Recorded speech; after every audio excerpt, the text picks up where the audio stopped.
So this Bengali story is called the massage oil. Because once there was a young couple, and even if you couldn't understand their language, even if you couldn't hear what they were saying, by the way that they were stroking each other's cheeks and whispering sweet nothings into each other's ears, you knew they were madly in love. And the reason why they were madly in love is because they'd been married for 7 days. And it was what we call a love marriage, the total opposite to an arranged marriage, like we have here, where people meet each other and fall in love. But after 7 days of bliss, well, that young girl had to go and see her mother-in-law for the first time. And some of you may know that's a terrifying experience. And when they got to the house, the old woman opened the door. She looked the girl up and down. She looked her up and down again, and she just beckoned them in without saying a single word. Maybe it was because she wasn't involved with the arranging of the marriage. Maybe she didn't just like the look of the girl. That happens sometimes. But there was a distinct iciness in the house. Now, normally, as you may know, the tradition is the mehndi, the henna that's on your hands. The bride's not supposed to do any housework until that mehndi fades. But not in this house, because the mother-in-law set her to work straight away, and she was there scrubbing and cleaning and cooking and scrubbing and cleaning and cooking. And every time she was doing her chores, she had that distinct feeling. You know that feeling you get when you feel somebody's watching you? And she'd turn and she'd just see a little flash of something, and she thought, oh, I must be imagining it. I'm in new surroundings, unfamiliar surroundings. She thought nothing of it. But several weeks passed, and by this time the mehndi had completely faded from her hands. And one day she was scrubbing her husband's shirts when she had that feeling again of being watched. And she looked, and there was the old woman peering into the bucket. Ah, cha. So you wash the collars first, do you? The only thing is, in this house, we tend to wash the cuffs first and the collars second. Oh, Sasoji, I can learn the other way. Well, if that's how your mother taught you, I suppose that's how your mother taught you. And off she huffed. And the girl, she was continuously being watched, and the more she was being watched, the more mistakes she was making. And one day she was there with a child who was sweeping the yard, and the old woman said, you stupid girl, how many times have I told you the angle of the broomstick has to be the same as the angle of the branch on that peepal tree? And she was, but Sasoji keeps on moving in the wind. That's not my fault, you stupid girl. Didn't your mother teach you anything? And so it continued, this barrage, day after day, and you know what? We all have a breaking point. And that came one afternoon when the girl was there making the dal, the lentil curry. And she says, you wretch, how many times must I tell you? We don't stir the curry clockwise, we stir it anti-clockwise. I'm sorry, Sasaji. Stupid girl, what kind of mother must you have had? And off she huffed. Well, that very afternoon, the young bride took a shawl and threw it over her shoulder and made her way into the woods to see the wise old woman. And unlike many wise people in stories, this woman really was wise. And she told her a story, she told her a tale of woe. And the old woman listened without saying a single thing.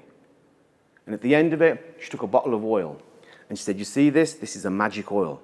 This is a massage oil. Massage this oil into the old woman's body.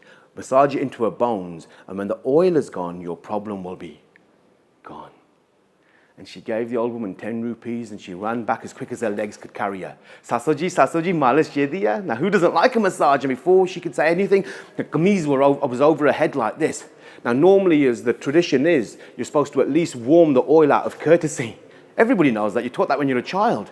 But all those months of, are you stupid? What kind of mother must you have had? Came out in that massage because she took that oil and she slapped it on the old woman's back, and she started pummeling and twisting and pummeling and twisting and pummeling and twisting. The old woman's back was cracking and cracking. After about 10 minutes, well, my goodness me, her skin was as red as my top hair.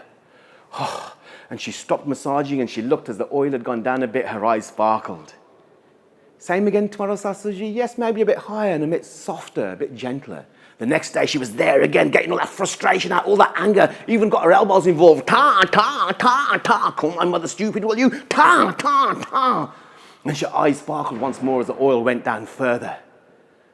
And this happened every day. But you know what? That level of anger, that level of rage, it's exhausting. It's tiring.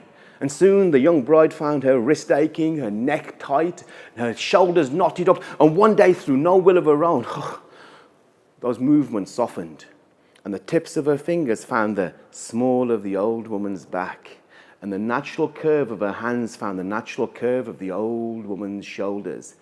And then her thumbs started rotating and rolling over the shoulder blades. And you know what? As those movements softened, naturally, the atmosphere softened. And an unexpected thing happened. The two women started talking.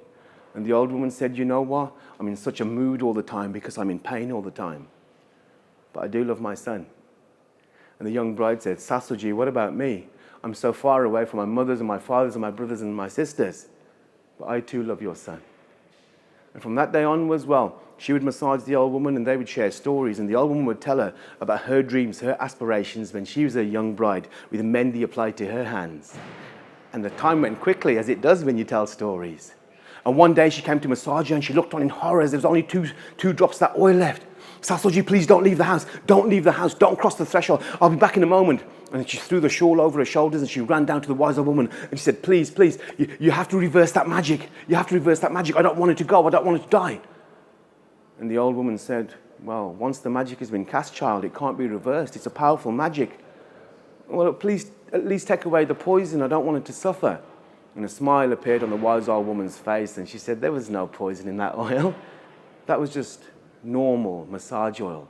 But I did tell you, did I not, that once the oil was gone, your problem would be gone, huh? And she smiled. She smiled and she gave her 10 rupees and took another bottle of oil to massage her mother-in-law.